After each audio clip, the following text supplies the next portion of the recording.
Bring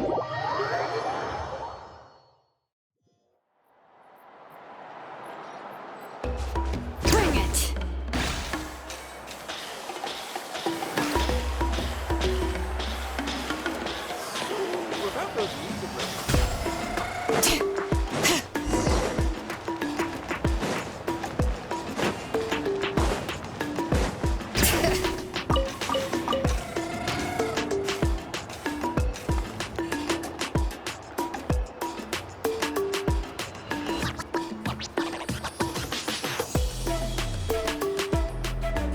Shilonin, I brought the person who needs an ancient name.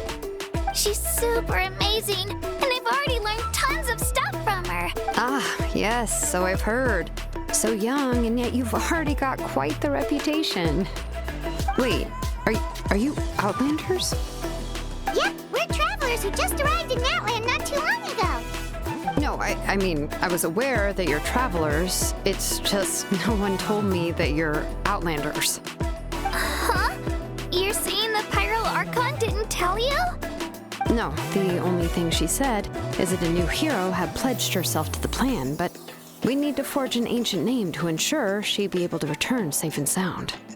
And she did mention that it would be quite, but I seem to understand where the true difficulty lies now. No, I wouldn't go that. The Pyro Archon's requests are always difficult to fulfill, and anyway, I can't argue with her if she isn't here, and it'd be pointless to take my anger out on someone else. But, just because I understand her rationale doesn't make me any less upset. After all, she must have known that forging an ancient name for an Outlander is an impossible task. It's impossible? As you probably know, an ancient name is a symbol of a hero's sparing glory, which grows even richer and heavier as generations of successors inherit it. We forge ancient names by engraving the heroic deeds of an individual who will become the first hero of that particular name.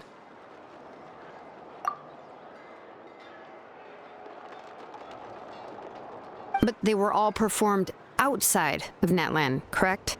Yeah, that's right. Then those deeds haven't been recorded by the Night Kingdom. To take up only memories and experiences that have been acknowledged by the Wyab can be used as a basis for an ancient name. Even the greatest of craftsmen cannot create something out of thin air, you know. That's just how it is. Seems the Wyab don't want just anyone to get a name, huh? Mawika, of all people, should know better than anyone, yet she's still entrusted the task of forging the ancient name to me. Oh, Paimon gets it. Nobody's happy being asked to do the impossible. Why do I feel like this has happened before? I think last time, Shilonin just ended up running dozens of laps around the hills nearby. Ugh, don't remind me. Let's just focus on how we can pull this off. How to achieve the impossible.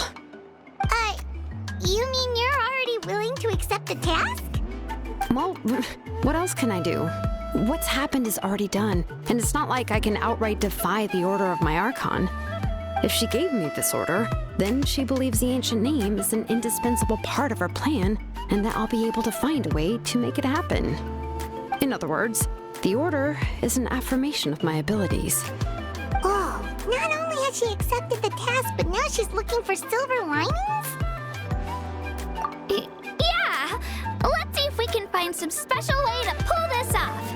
If we really can't make it work, I'm sure we could still go back and talk to the Pyro Archon, right?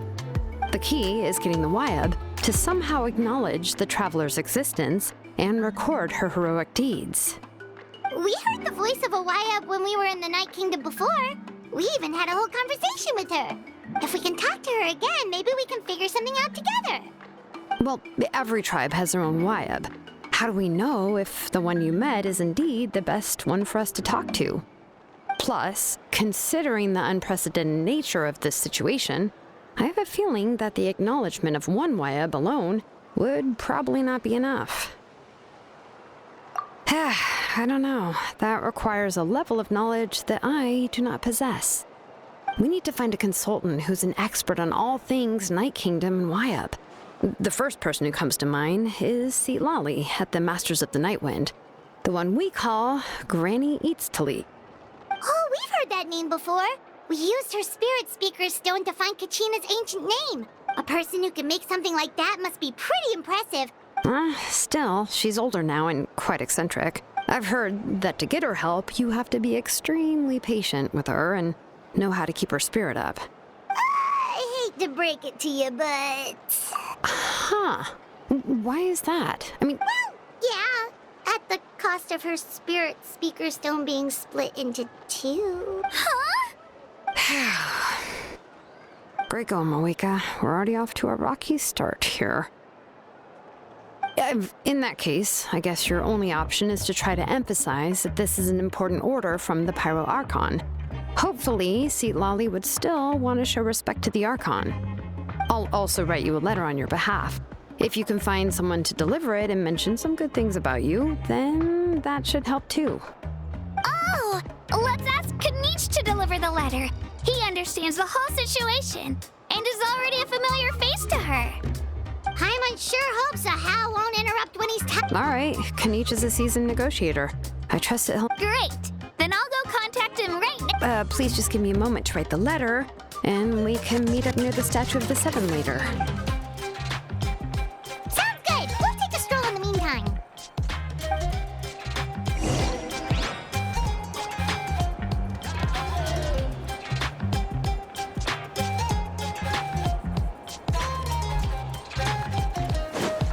Bring it!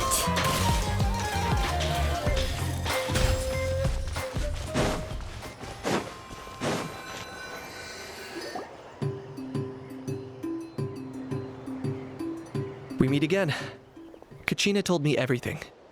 I'll deliver the message to the Masters of the Nightwind and convince Sitlali to give you a chance.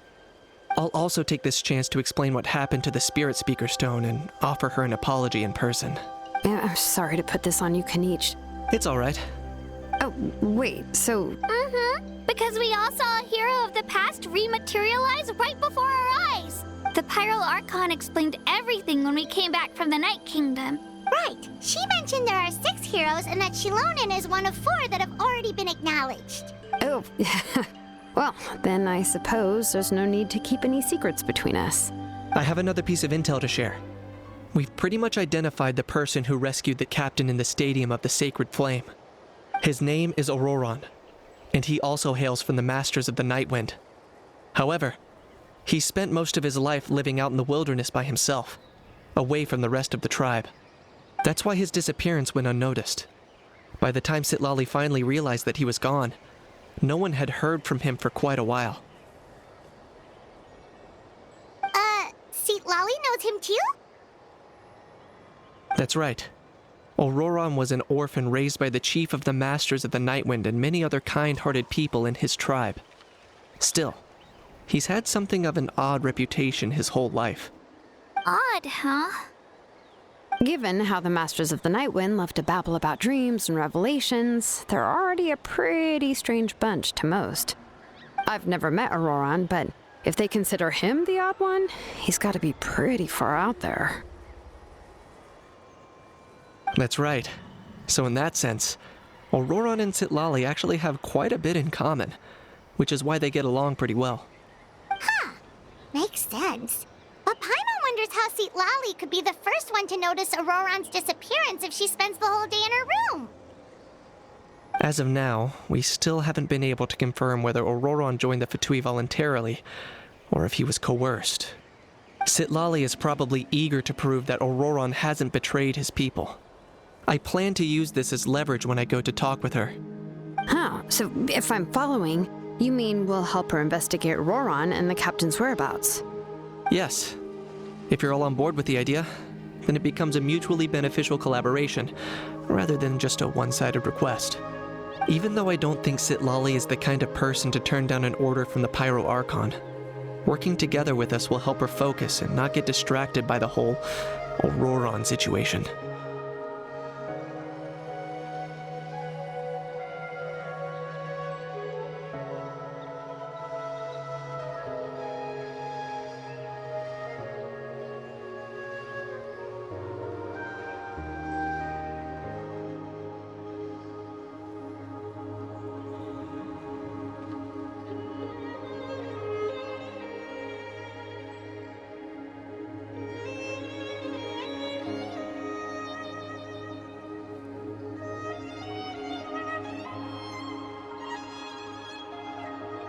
Yeah! Plus, we kinda owe her one anyway to make up for breaking the spirit speakers down.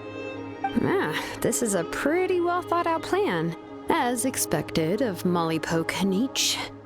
Then, yeah, I'll leave my letter to you.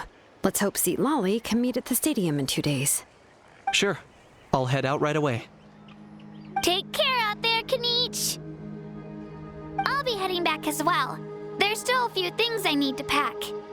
Okay, then let's part ways for now. I'll see you in a couple of days.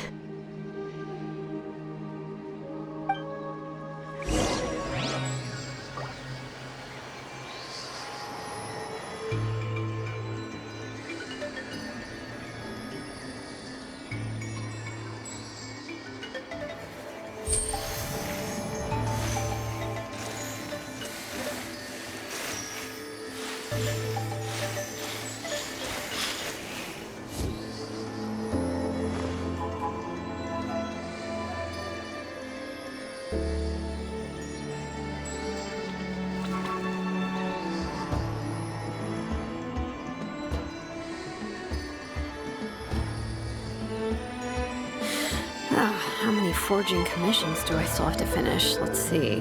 1, 2... not so many as I thought. I'll get to them tomorrow.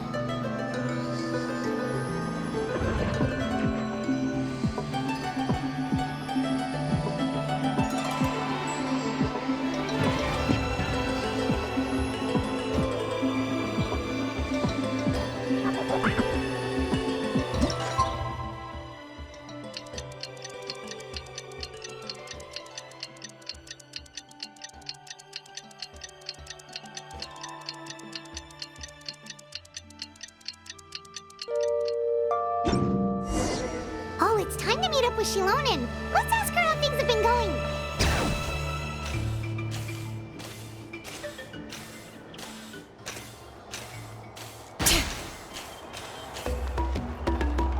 Hey, Shilonen, how's everything going? Oh, hi, Traveler and Pine. I have, bad news. Seat Lolly did not reply to our request. Although, I suppose I'm not too surprised. Huh? You mean she didn't even bother to give Kaniche a response? Guess she really does have quite the ego then. Yeah, well, she can be also quite eccentric, though. But let's go to the stadium and see if we can meet her there. If we... That's true. Let's go!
anybody.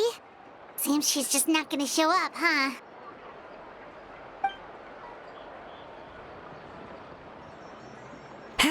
Well, we tried to be as considerate as we could, but she's under no obligation to help. That might be true, but this is still a request from the Pyro Archon, right? Shouldn't a subject always answer the call of their Archon? A subject? Well, if you ask me, I'd say we're all more like friends with the Archon. Yes, Mawika is our leader, but that doesn't mean there's any kind of tall barrier between us and her. The only thing is that she often has very high expectations of us.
So even though she's super powerful, it sounds like she's actually pretty down to earth and easy to get along with.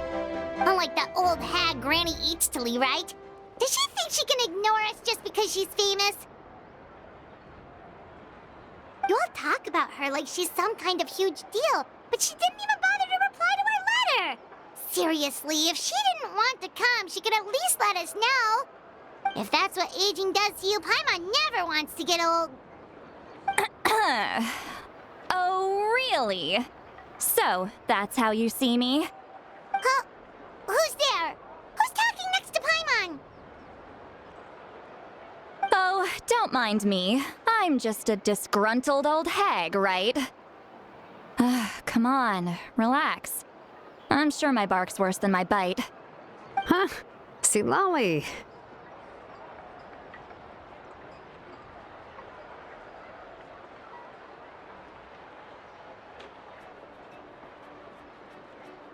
Wait, your seat, Lolly? You're Granny Eachtley? Yes, Granny Eastly. But emphasis on Eastly, not Granny. You must know this trope from light novels, surely. They use it all the time. The young man who's actually the oldest person in the room. The girl next door who turns out to be a seasoned veteran. The wise sage who looks like a little kid. Oh, wipe that look off your face! You've seriously never seen an older lady that doesn't look her age? Okay, well, don't go thinking it's a trick either. See? I'm barely wearing any makeup. Did I forget to mention, she's called Granny, but she's actually pretty young.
It was an honest mistake. I guess we've...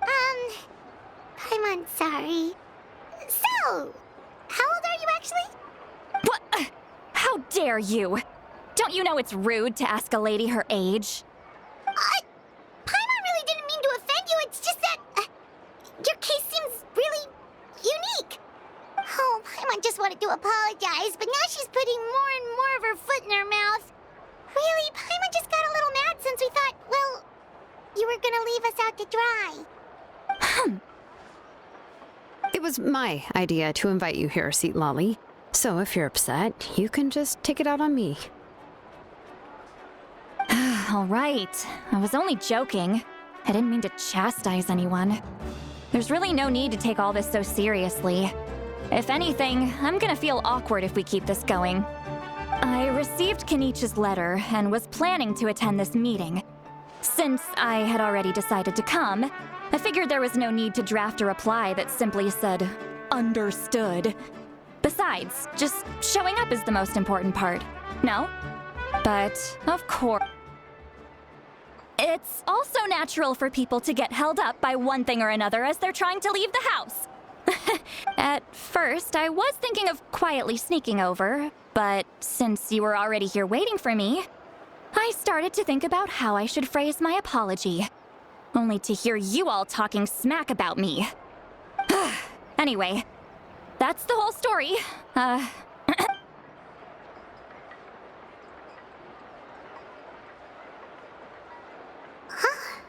What's with that expression? Was she feeling embarrassed just now?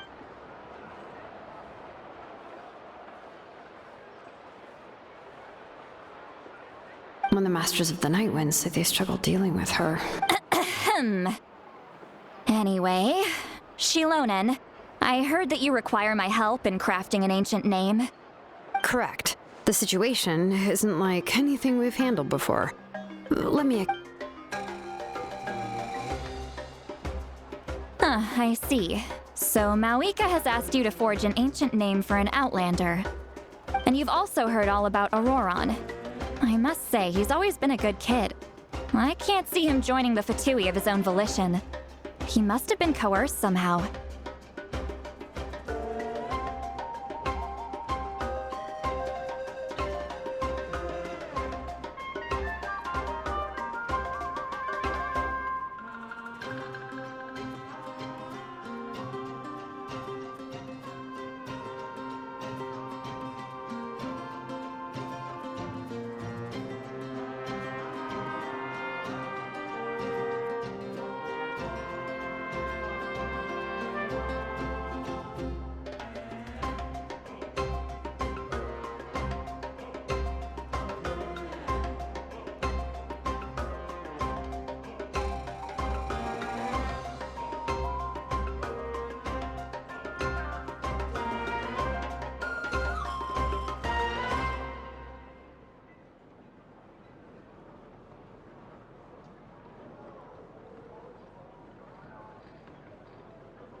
you. We'll help bring Auroron back if you help us solve the problems of forging the ancient name. What do you think? I suppose I'll just call you Traveler for now. Traveler, come here. Let me take a good look at you.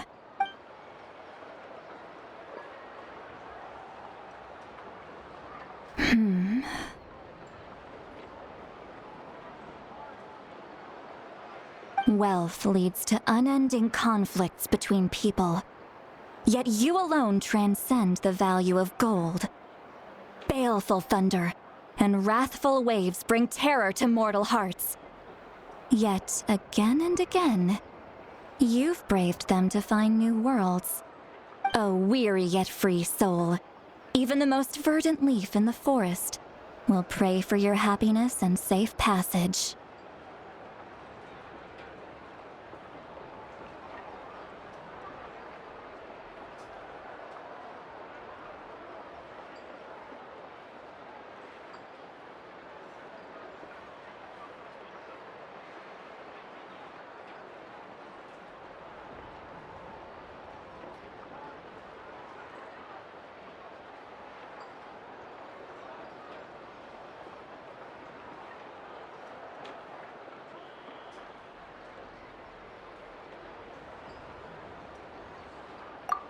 Those are all the things that I could see in you.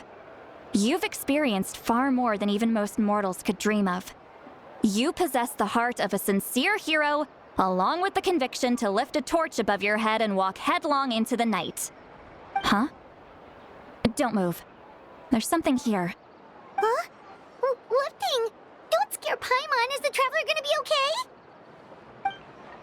Shoo! That should do it. You've just returned from the Night Kingdom, so some fragments of souls were still stuck to your body. No need to worry.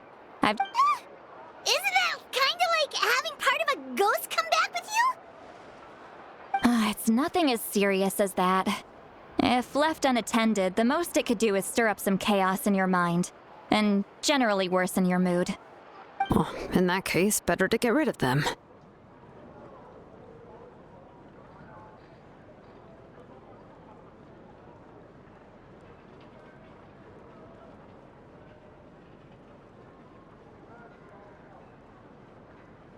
It was nothing. Shilonen, let's follow your proposal.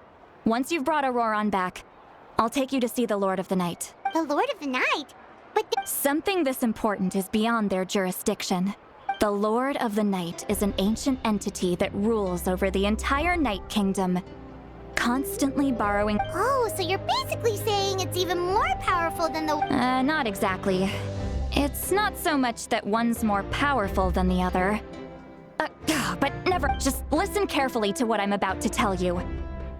The Lord of the Night is currently in a deep... But I will need to prepare a few more things if we are to hold a ceremony to achieve the state of the trance. I can go. It'll probably be a long list, so better leave it to someone who knows all the local vendors. Sounds good. Then we'll go with St. Lolly to track down Auroron. Phew, the Fatui are nothing to scoff at, so please, be careful during your investigation.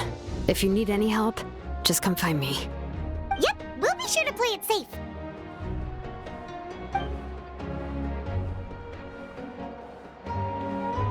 All right, now it's time for us to catch that brat and bring him back.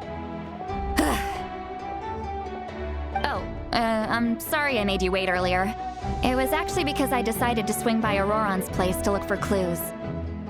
He has always lived alone, and I found a broken jar in his house. There was also something off about his phlogiston aphids, which I assume is because their keeper has been gone for quite some time. And interestingly enough, I saw some slash marks in the house that did not match any of our local weapons. My guess is they were left by Snezhnayan arms. Oh, sounds like the Fatui broke into his house and took him hostage. But why would they kidnap a kid who just spends his days living in the country and raising aphids? He's only in his 20s. What would they want with him? That's not to say that I believe he's totally innocent, of course. Since he's the only one who was kidnapped out of everyone in Natlan, He must have done something to attract their attention. In any case, we'll get to the bottom of this once we manage to get him back here. I'm truly sorry to put you two through all this trouble with me. But please help me get him back. You can count on us! All right, then let's start by heading to where Auroron was seen last.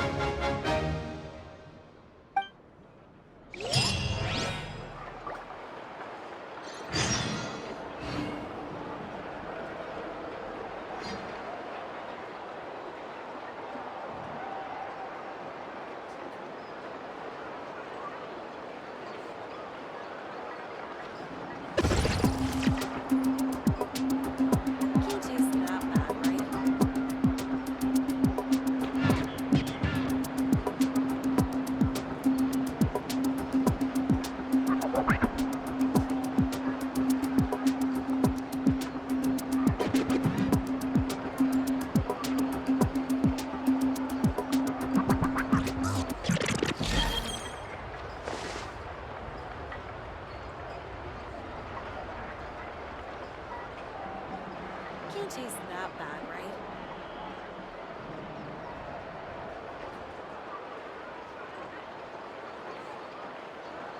We should, take a break after all that running around.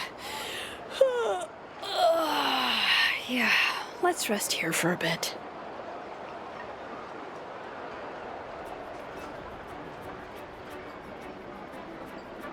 Can't taste that bad, right?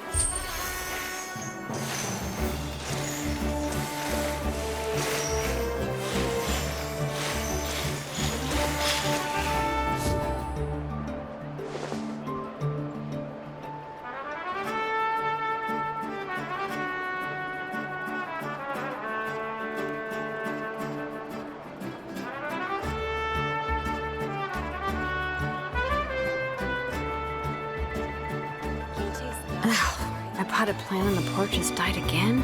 I was watering it every day. Ugh, don't tell me I overdid it this time.